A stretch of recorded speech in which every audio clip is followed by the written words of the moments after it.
in the presence and hold space.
Gananatadayani Sakala Vinyagadadura Hamari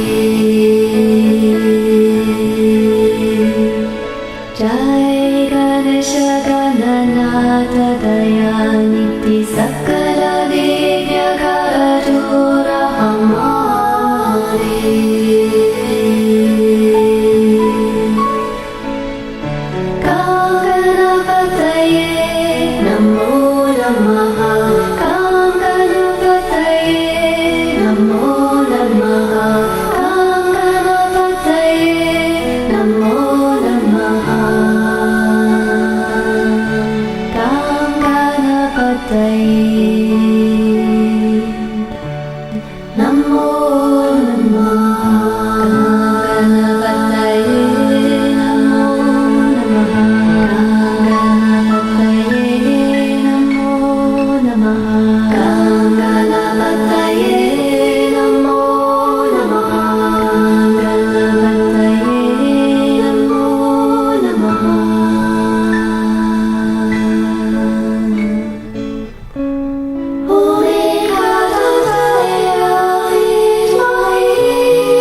Namaste. Welcome. Welcome to our weekly online Satsang.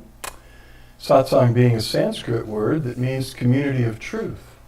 Basically, it's a spiritual community wherever two or more people come together who are on the path of awakening into oneness with the divine. You've got a Satsang. So, welcome to this one. The Flowering Heart Satsang is a very sort of relaxed, open gathering of people who join us from all over the world, actually. Many continents and many countries. What we have in common, we don't belong to an organization with membership or anything like that. We come from different teachers and teachings, spiritual backgrounds, but we share the journey of awakening. When we come together to share that and our collective presence, we multiply one another's strength collectively, exponentially. So, glad you're here. We share during these satsangs something we call the Flowering Heart Blessing, which is a direct transmission of divine grace, awakened consciousness, love and light that catalyzes in the receiver the flowering of the heart into oneness with the divine and with all that is. And you're already soaking in it right now. The divine showed us that when someone's received this blessing even once, they're initiated to share it with others. In fact, the Sanskrit word for blessing is Diksha, and an alternative translation of that is initiation. The Flowering Heart Blessing is in itself an initiation to a path of awakening, but also to the ability to be an instrument of grace. So invite the divine to pour the Flowering Heart Blessing through you to everyone who joins us here tonight and everyone who ever views the recording of this satsang at any time in the future. And it feels really good when it's flowing through you and you give it. I see that there are, well, I have no idea how many there are of you now, but please give us a like or a love.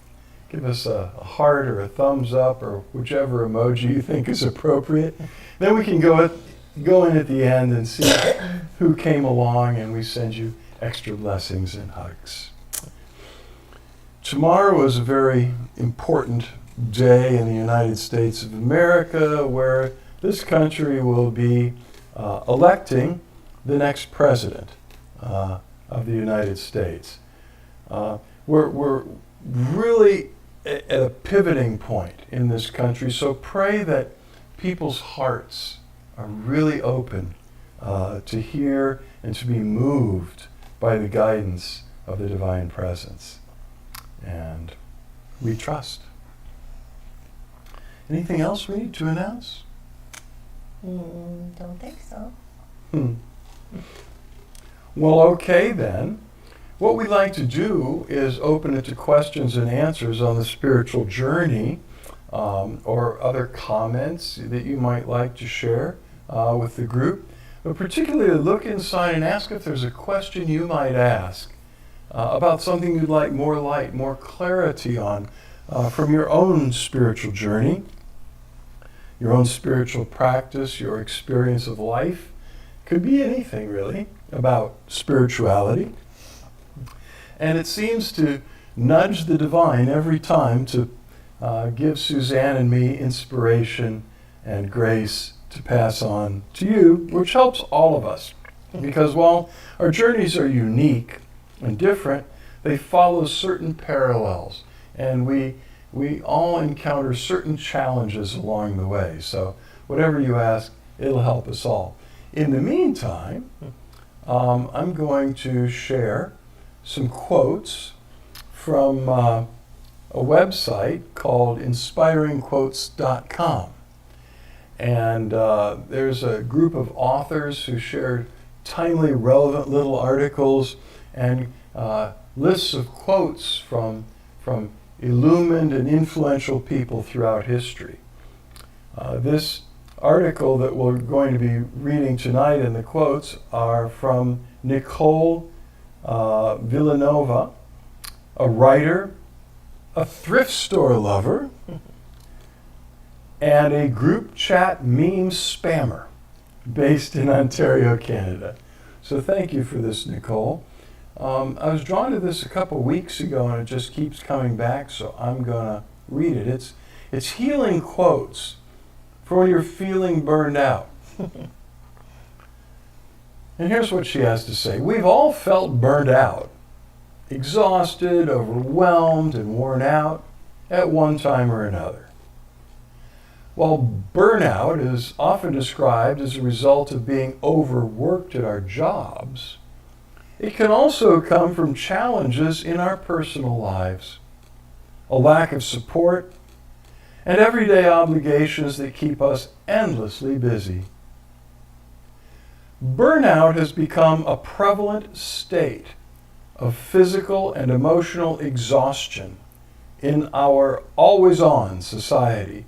And if we don't know how to recognize it and heal from it, it can have some serious effects on our health. Well, it may be easier said than done. It's important to be proactive in mitigating those stressors and prioritizing self-care before we hit our limit.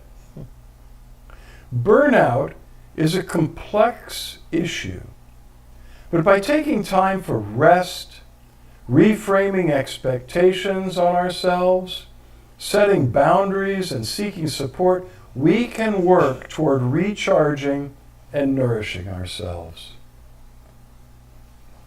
If you're feeling burned out, take a moment to rest and reset with these 13 healing quotes. So here we go.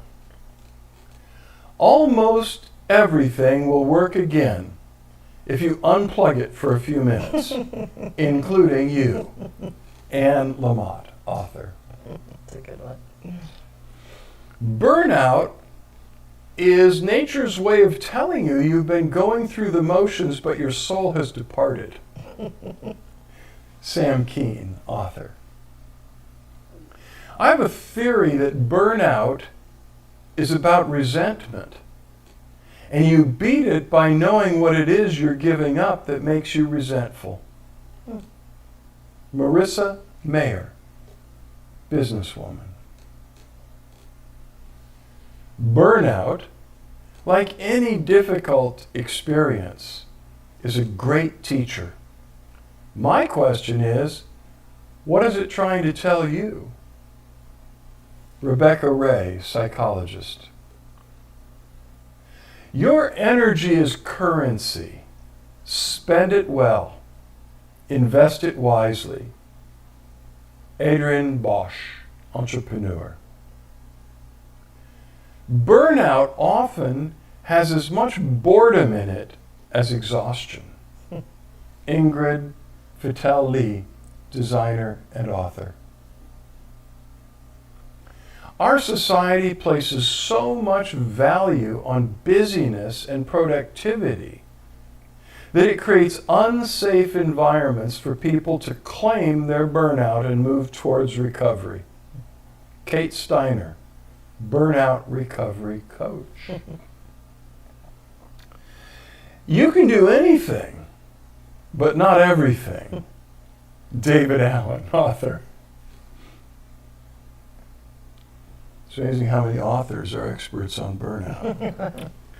A reckoning with burnout is so often the reckoning with the fact that the things you fill your day with, the things you fill your life with, feel unrecognizable from the sort of life you want to live. Anne Helen Peterson, author. Burnout is a worthy adversary in the struggle to becoming more resilient and joyful. And this means we need to understand and appreciate that adversary. Ava M. Sahab, author. It's our collective delusion that overwork and burnout are the price you must pay in order to succeed. Adriana Huffington. You will burn, and you will burn out. You will be healed and come back again. Fyodor Dostoevsky.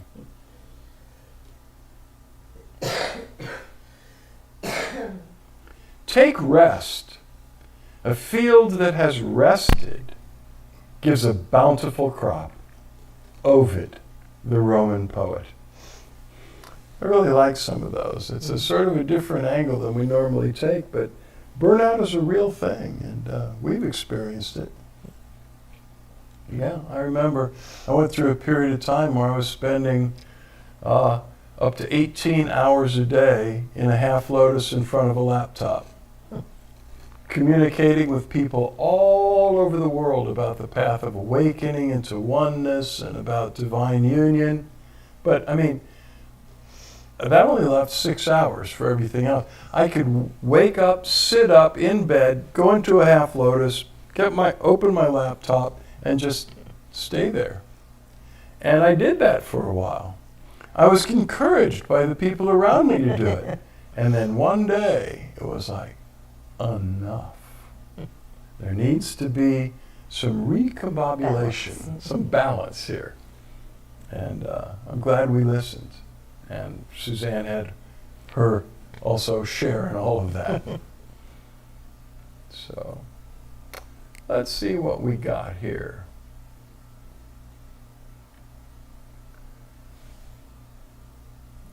Okay. More says namaste, heart. Stacy says namaste and thank you, Michael and Suzanne. And Ekaterina says, I wanted to say that you are a good example of what it is to be one with God. Suzanne and you, Michael, are humble but strong and wise and fun and with amazing spiritual experiences.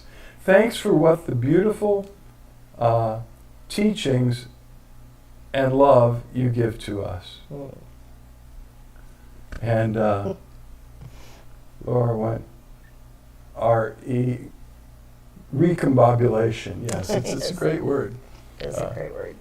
I don't know where it went.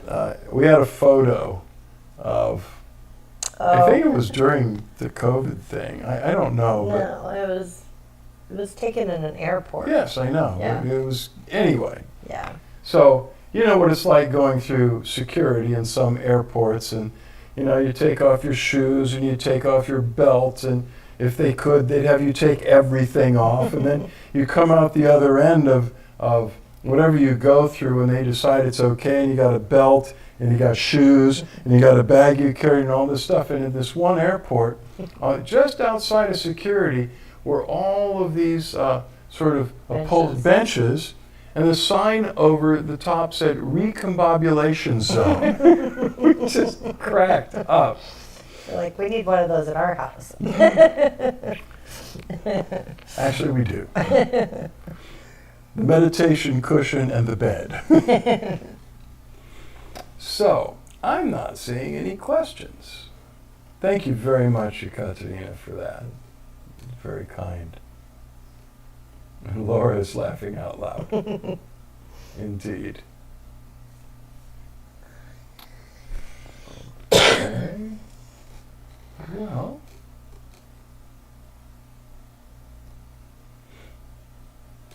I'm going to give it just a minute and see if anyone would be moved to ask something about the spiritual journey, which is what Satsang's all about. Us coming together to share our journeys, our breakthroughs, our victories, our challenges, our struggles.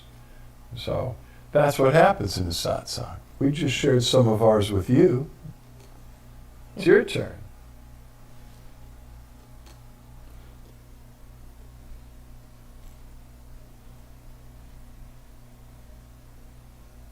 I think that's been one of the aftermath of the hurricanes that we just went through, and you know, so many people losing things. And the biggest comment around here when I say, how are you doing, is people are saying, I'm tired. I am just so tired. There's so many levels to losing your whole life. You know, there's the physical level of material possessions, there's the sentimental, emotional level of photographs and letters and, you know, things that, you know, some of our friends are in their 70s and 80s and 90s, and they very carefully pared down their stuff to what was important to them and moved it with them throughout life. And so that's the emotional. And then the psychological part of it, it's just so confusing. Like, one minute you have everything that you surrounded yourself with, and the next minute it's just in a pile out on the street waiting for the dump trucks, and all of these different, in the spiritual level, you know, questioning and wondering and why and how, and it's been pretty intense, as probably the biggest natural disaster that I personally have ever been through. And we fared really well here. But yeah, it's been interesting to watch people go through the process of letting go, and then going back to holding on and letting go, and it's now it's coming more to a balance. The pendulum's not swinging so far. So any extra prayers you could keep sending. This has been quite a month. I saw that Paula's with us tonight, and I know nice. Paula is in Asheville. Yeah. Which, if it's possible that anything got hit harder than Tampa Bay, seems like Asheville would be a good candidate. Yeah. So many people lost everything there, and I know that's been rough. How was your house? So, well, we have a question. It's one of your Katerina's questions. Okay, okay, I gotta back up, because Laura added, veil is thin with our ancestors. How do we pray to ask for their help? Yeah, actually, we just came out of the Christian feast of All Saints and All Souls Days. If you're in Mexico and some other Latin American communities, the Day of the Dead is celebrated, which was an Aztec festival before the Spanish ever arrived. And they had the brilliant idea, let's incorporate it into the church's holidays. But Monday, well, let's see. The 31st was Thursday, which was All Hallows Eve. That's the eve of All Saints' Day, which means Friday was All Saints' Day. Is that right? Yeah. Okay. And that celebrates all of those who are considered to be saints and are in union with God and with Christ in heaven now. The next day after that, which would have been Saturday, November 2nd, was All Souls Day, when everyone who's passed on is remembered, and gratitude is expressed, and prayers are offered. In a lot of the Christian traditions, particularly the Catholic, with an idea of purgatory, there's a sense that that journey after death can go on for quite a while the soul is working through issues that weren't resolved on their way to the light. And while some people may go tisk tisk, the Hindu version's even more extreme, because the souls on the way to the light often stop in these things called lokas, which are they're other dimensions of reality. There are 7 below us and 7 above us. And on the way to the light, the souls have to pass through these 7 lokas. Some of them are very attractive. In fact, the next one above us is like many times more blissful than anything that you could experience in this world. I don't agree with that, because I think divine union absolutely takes the cake. But that said, souls will go, oh, this must be paradise. This feels so good. And there's like this divine being ruling over it. And souls can spend eons in some of these alternative realities journeying toward the light. So we would do these pujas for particularly our ancestors who had moved on before us, and we would pray for them to wake up wherever they are, and whatever loka they might happen to be on, that they would wake up. And there's a special mantra which is gorgeous and long, and the monks would blow these horns, and it's just powerful stuff. And the mantra served to awaken the souls of our ancestors wherever they were invested on the way toward the light, and told them, wake up, look up, and keep moving toward the light and don't stop. The next level above the one you're in, no matter how great you think this is, the next one above it is 100 times more blissful. And the next one above that is 100 times more blissful, but don't stop. Just keep going till you come to the light. So that's even more interesting in a way than the Catholic ideas of purgatory. But some of the traditions have our souls in a very long journey toward the light, and can be assisted through our prayers if we remember them. And I don't know, I mean, I have to work to remember my great-grandparents' names. I can't tell you my great-great-grandparents' names or my great-great-great-great-grandparents' names, and that's really sad. In a lot of the Western spiritual traditions, to remember the ancestors, to offer prayers for them, light a candle for them, was considered to be some inappropriate kind of pagan activity. But it isn't ancestor worship. It's gratitude. It's recognizing these are the ones that went before us. The question was how to get them to help. I'll get to that. Okay. This is more important. I mean, yeah, Maybe because I'm planning an idea before we talk about how to get them to help us, is maybe we have an obligation to help them. And that's one of the points that really came home in India, is that we're not individual beings, we're collective beings. Humanity is a manifestation of one universal heart of pure love, of one universal intelligence, which we call the divine. And it manifests and expresses itself through the myriad forms of creation in 8 billion human beings. And so when we talk about an individual awakening, blossoming in union with the divine, that's affecting the entire family tree. The past leading up to this moment and what comes after this. We were all acknowledging and could see that if we awaken, it's going to affect our children and our children's children ongoing.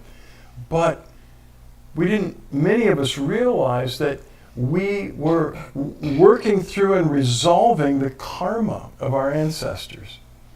And that they're worthy of our gratitude because everything we have, from our genetic code to our possessions, to our spiritual endowments, have flowed to us through countless ancestors, most of whom have been forgotten. And so, important. So how do we get them to help us? Well, that's where All Saints' Day really comes in. All Souls Day is mostly praying for the ones that are still in transition, either going through reincarnations or various planes of purgation and transformation on the way to the light. We should pray for them. All Saints, these are the ones who have completed the journey and are in complete oneness with God. The Christian tradition refers to them as a great cloud of witnesses that are with the Lord, watching our progress and our struggles on earth and constantly offering prayers and intercessions along with Christ for those of us who are still in this world and engaged in whatever struggles we're engaged in. So how do you pray to ask for their help?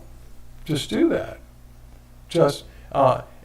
If you are connected with the souls or the presence of certain saints, you could direct the request directly to them. And I think that's the healthy way of praying to the saints, which is a very controversial concept. But really what you're doing, praying just means to ask in that context. And so you're asking these great beings who have completed the journey, whether it's St. Francis or Teresa of Avila or Mother Mary.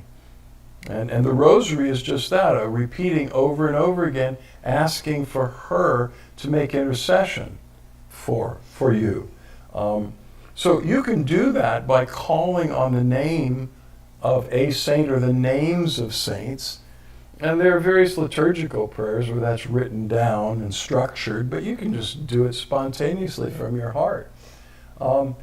You could just turn to God and ask God to move the hearts of the saints that are with the divine and the light to pray for us, to pray for you.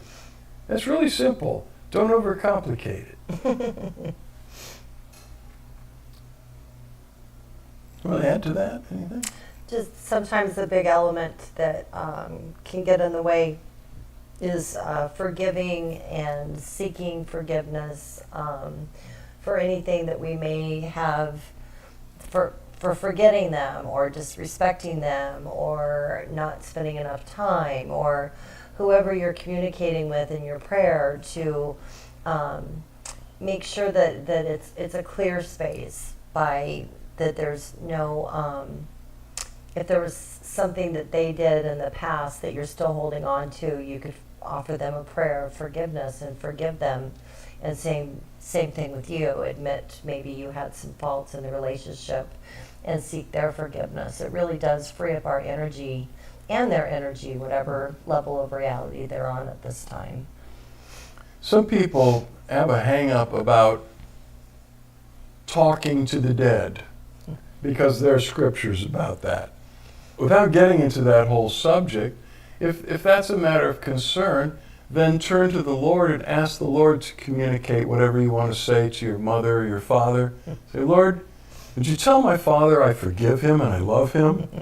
I believe you can speak directly to any being in the universe.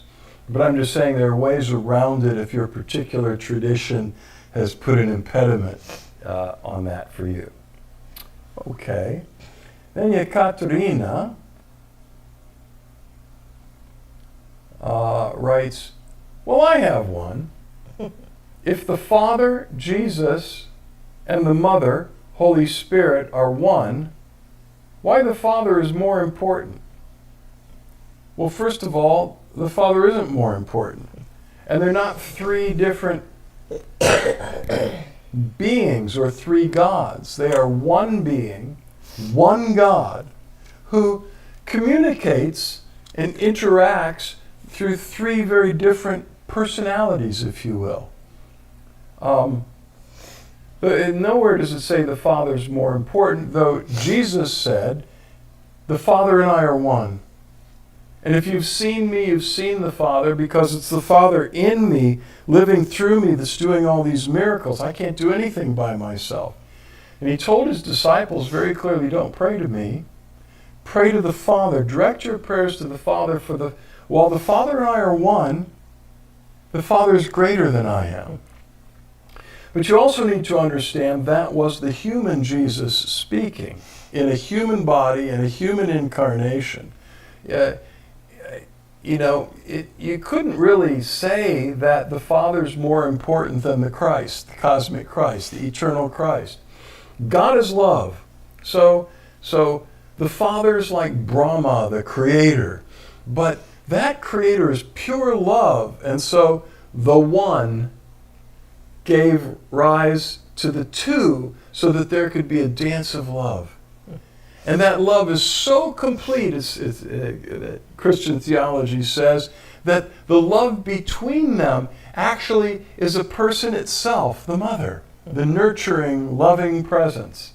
But these are ways that the one God communicates to people as the Divine Mother, as the Divine Father. Well, let me ask you, in a family, you've got a father, you've got a mother, and you've got a kid. Who's more important? They're all important.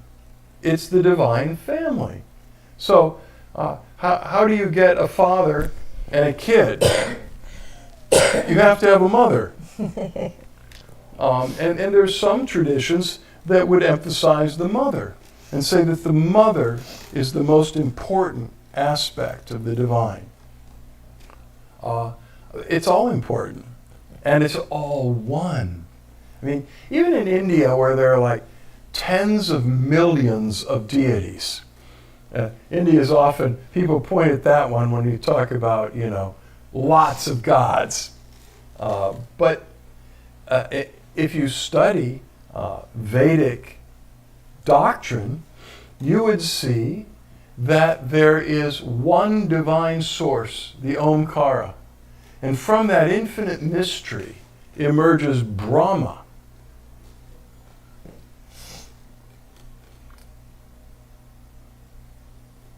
I had a thread going. Where did you? It's just like, I know where I'm going with this. That any Indian, any Hindu can tell you there is one divine. Call it the Omkara, call it Brahma, it's one. Call it the Paramatma, which is that aspect of the divine that dwells within us, the supreme being that indwells. That would be equivalent to the cosmic Christ. There is just one that is expressing itself through all these forms. So Christianity talks about Father, Son, and the Holy Mother Spirit, and people say, they worship three gods. Well, the Hindus take it a step farther, and they say this one divine being expresses itself in millions and millions of forms. Those are expressions of one divine spirit. So, just saying. So let's get over this idea of any one being more important than the other when we're talking about the divine. Clearly, when the cosmic Christ took human form and came to this world to do the will of God and to lay down his life, he submitted his human will to the will of the Father and said, Father, not my will, but your will be done. And said, the Father is greater than I. But this was the human and divine union that some people would refer to as Jesus Christ, saying, I need to submit myself to the Father. The Father is greater than I in that context. But you don't want to then say, well, the Father is greater than Christ. In the beginning was the Word. The Word was with God, and the Word was God. And all things were made by him. Without him was not anything made that was made. Clearly putting the Word, which is another name for the cosmic Christ, and the Father as being eternally one. The Christ is the expression of the message of the Father. So these are just different ways, and we could talk about Hindu theology. You've got Brahma, the creator. You've got Vishnu, the sustainer, who takes the form of most of the avatars through history. And then you got Lord Shiva, the destroyer, which brings about the dissolution of ego, which is so important for our liberation. So which is more important? The creator, the sustainer, or the destroyer? You can't, they're just three faces of one God. And they even have a deity by the name of Dattatreya, which has three faces: Brahma, Vishnu, and Shiva, three in one. So don't stumble over this stuff. And Yekaterina says, and how the Mother Spirit works in us. Well, she just does. That's a longer discussion. But the mother is, I think we all relate to the mother as the nurturing, the one who gives birth and growth and leads us on the path gently and nurtures us along the way. But the Spirit works in us to transform us from glory to glory into the image and likeness of the divine itself.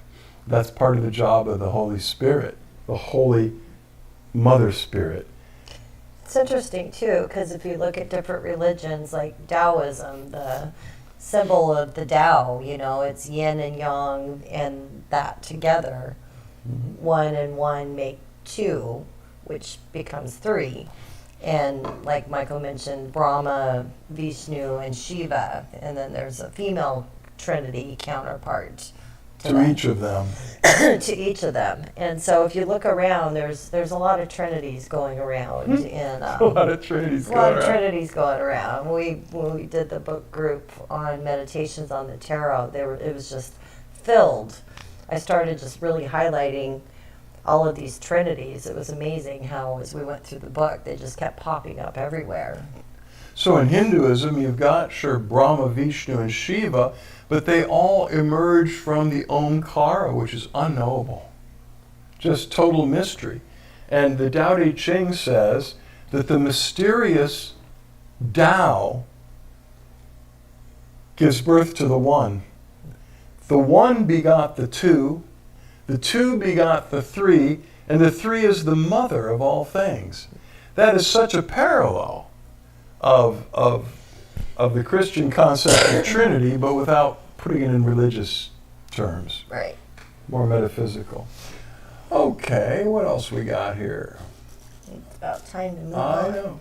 Well, Laura said, that's a good conversation, letting go of attachment and loss to focus on more important things. Indeed. And she Yes. said that much earlier on in this conversation. Yeah, beautiful. Yeah, that's what what a lot of our friends are going through right now. It's, they've gotten to a point where they're like, it's just stuff. I've got my friends, I've got my health, they're really looking at life with gratitude. Michael read years ago that it's impossible to be depressed if you're in a state of gratitude. And we've been interjecting a lot of laughter and, just trying to keep things as light and positive as possible and as much gratitude as possible. And they're getting through it a lot easier, I think, than those that can't get themselves in that space or don't have people around them to help get them in that space. Gratitude is very, very powerful and healing. So Laura wrote, yes, 7 generations. That's an interesting point, is that because we were talking about how we're affected by the ancestors and whatever we do affects the future. The Hebrew scriptures say that what we do affects, especially the negative stuff, the karmic stuff, affects 7 generations. And we're affected very powerfully by the 7 generations that precede us. Now that is both Hebrew Jewish teaching and Hindu teaching. And that kind of flipped me out when I started going to India and realized that there was such a parallel between 2 such different religions as Judaism and Hinduism. Both had the same sense about the 7 generations going forward and the 7 generations that preceded us. When you start comparing different religions around the world and how different they are, there's also these like core truths or these things that have been passed down in them, like the Trinity. And it's really interesting to see them overlap because it makes you think, somewhere back in time this was like the truth, and then it just got scattered into different forms of religions and spiritual beliefs. I wanted to, yes, and I wanted to finish the thought that the 7 generations going forward is particularly our sins affect them. The positive things we do, if we become awakened beings, enlightened beings with open hearts who are doing good, that ripples forward into infinity, not just 7 generations. Ekaterina wrote, I guess she is Shiva, the destroyer of ego. I wouldn't characterize the divine Mother Spirit as the destroyer of ego, but maybe as the nurturing love that helps us transcend ego.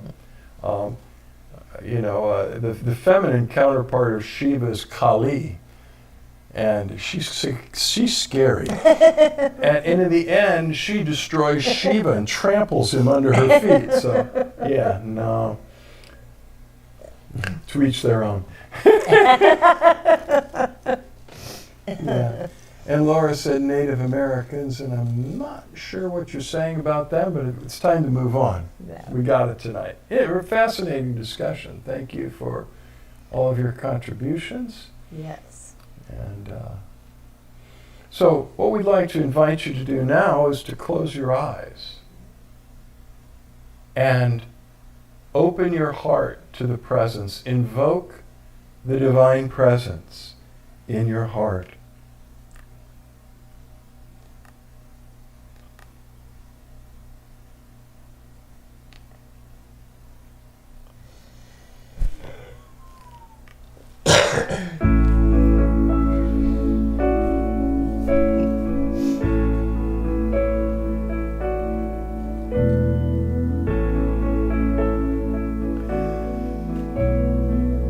Within you dwells the entire ocean of God.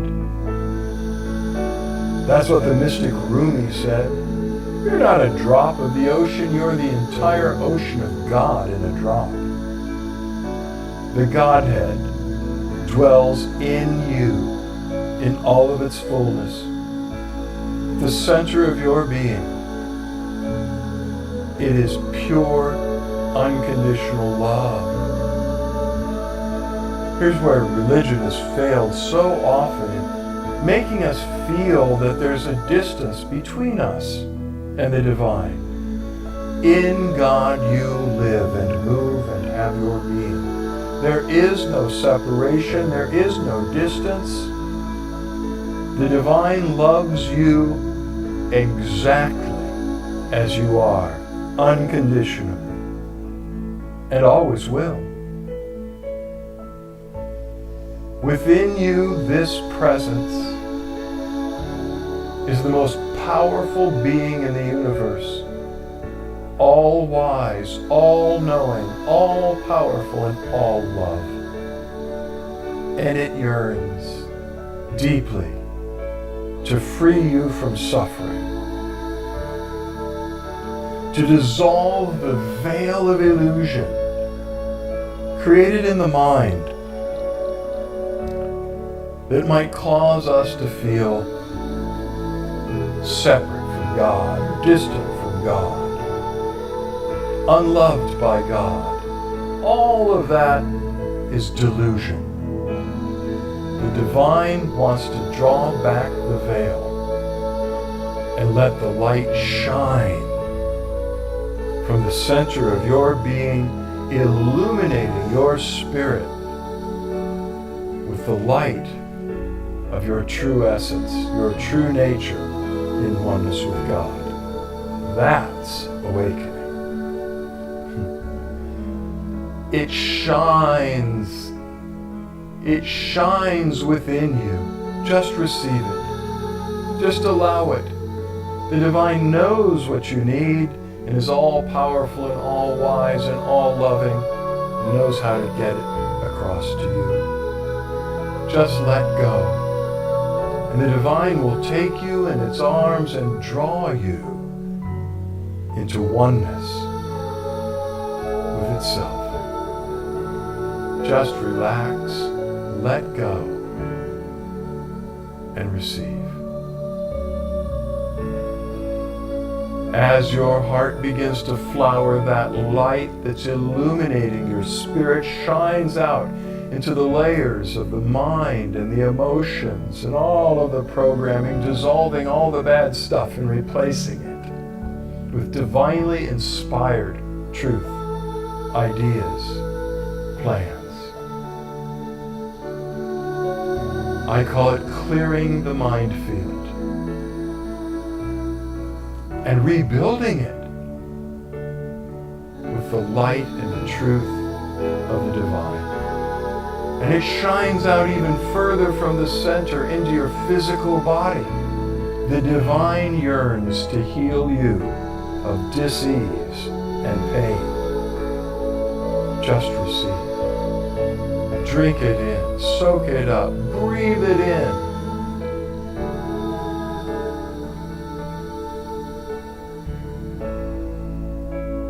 Let the divine melt the pain, the dis-ease,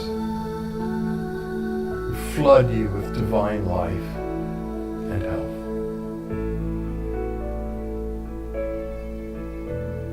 It shines out of spirit, soul, and body into your relationships to heal them and make them right.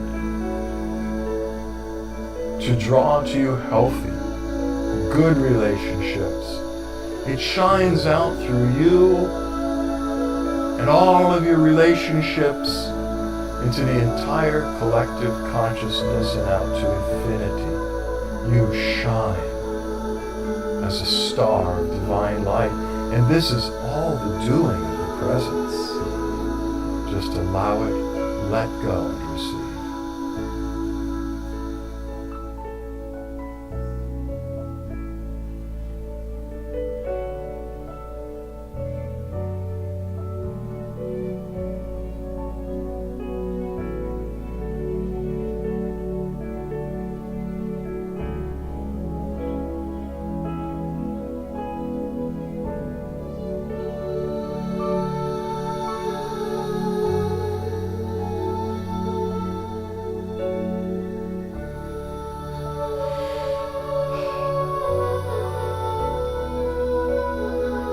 Visualize us sitting in a circle, a blessing circle, with our eyes closed, but our hands Uplifted with our palms opened, facing forward, we invite the presence to pour the flowering heart blessing through everyone in the circle to all the others. As it flows through you, it transforms you, and it's flowing back to you through all the others in the circle. Allow it.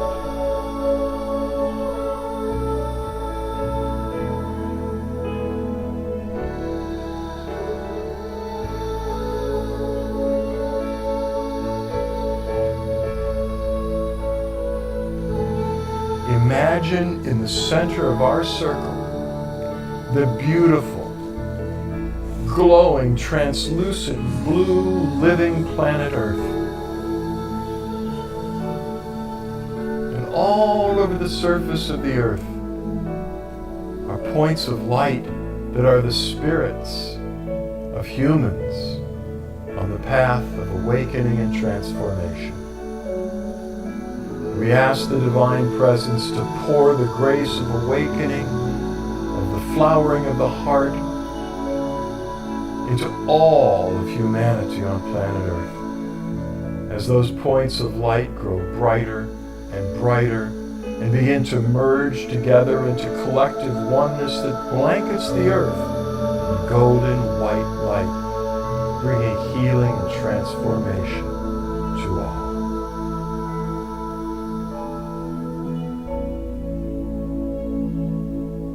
Finally, bring your attention to the United States of America and the several 100 million people living in the United States, many, many of whom will be casting votes to elect their next president. Let us ask the Divine to melt every hardened heart, to flood the hearts of all the American people, North American people, with the light of unconditional love, to be guided by the Holy Spirit, by divine love and wisdom in the choices they make. On election day tomorrow, may they be guided by the Spirit.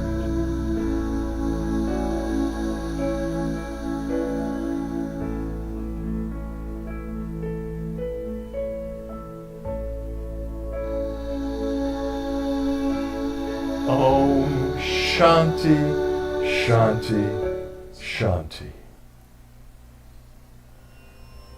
Now you can relax your hands in your lap somewhere. And when you're ready, open your eyes. And begin to make direct eye contact with Suzanne and or me as we dive into the light meditation. In this meditation, our eyes are wide open, yours and ours. And Suzanne and I are flooded with oceans of light and love and grace. And it floods out of every pore of our being to you, especially through our eyes, the windows of the soul. Just keep making eye contact with at least one of our eyes. That's all you need to do. Just look, relax, and receive. And the light streams out of our eyes, in through your eyes, into your heart of hearts, causing the flames of divine love and light of awakening to shine brighter, brighter, and brighter within you. Just keep looking and receive.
meditate with us a few more moments as the grace settles.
Keep meditating as long as you like, or lie down in Shavasana. That's a yoga pose where you just find a comfortable place and lie on your back with your eyes closed and your arms loosely at your sides with your palms open, turned upward, and just let yourself dissolve in the presence with gratitude. Much love, light, and blessings. Until we cross paths again, know that the divine in us beholds the divine within you, and we bow to you. Namaste. Namaste.